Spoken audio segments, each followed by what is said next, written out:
We're back from a great week in the boxing. Today we're going to do a special video. We're doing this live from Ray's Boom Boom Room.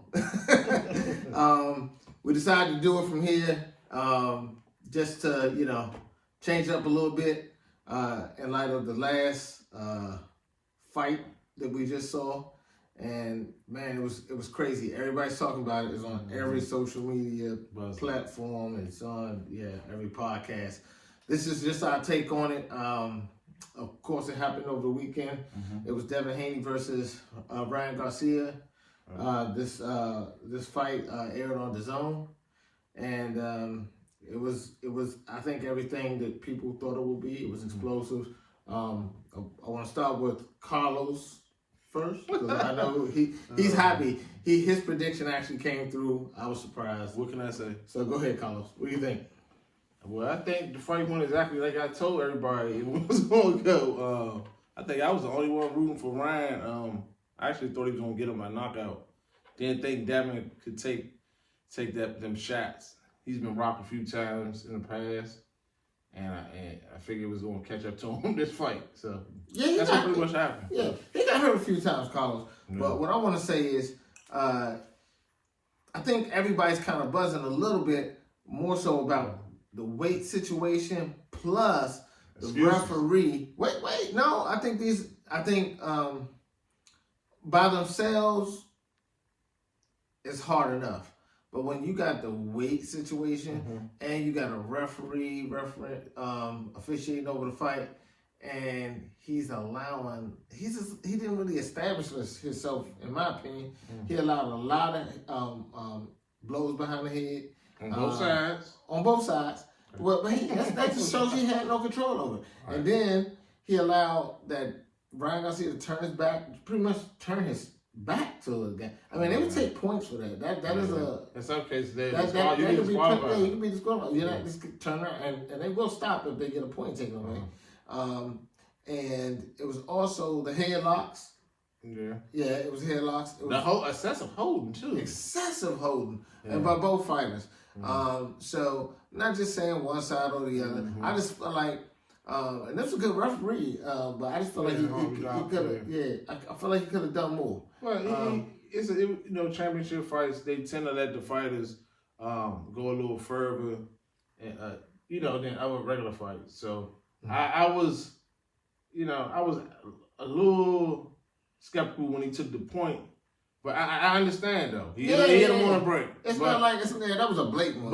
But a lot of people complain about that. That was a blatant. That was a blatant one. It was blatant. If he took one, he was warranted in taking a point right there. So I don't like it. And also, some people saying he got a long count when he got the knockdown. He definitely was. He didn't get a long count. You got to understand the rules of boxing, folks. If you get a knockdown and you're a fighter. Mental mistakes. We talked about that with Andrew Council when he had his fighters on here, Sugar Wayne. Yeah. And he was talking about, hey, man, you get your knockdown, go to the neutral corner and stay there. Right. He still gave him the benefit of the doubt because he allowed Ryan Garcia was in the middle of the ring when he turned around. Yeah. And then he told him to go back. And then as soon as he turned back around and started assessing Haney, Ryan was back in the middle of the ring.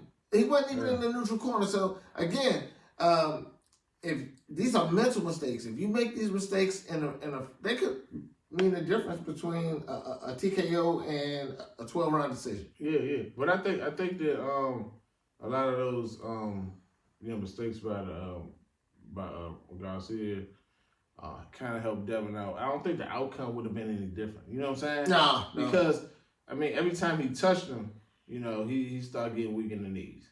Like every time he touched him, he wobbled. Like he hit him. So I just don't think. I think Devin may have underestimated his speed and his power because that same punch that everybody been talking about, the left hook, that powerful left hook that he throws, that was one of the shots that actually dropped him. And look, that hook was reminiscent of my favorite Puerto Rican fighter, Felix Trinidad.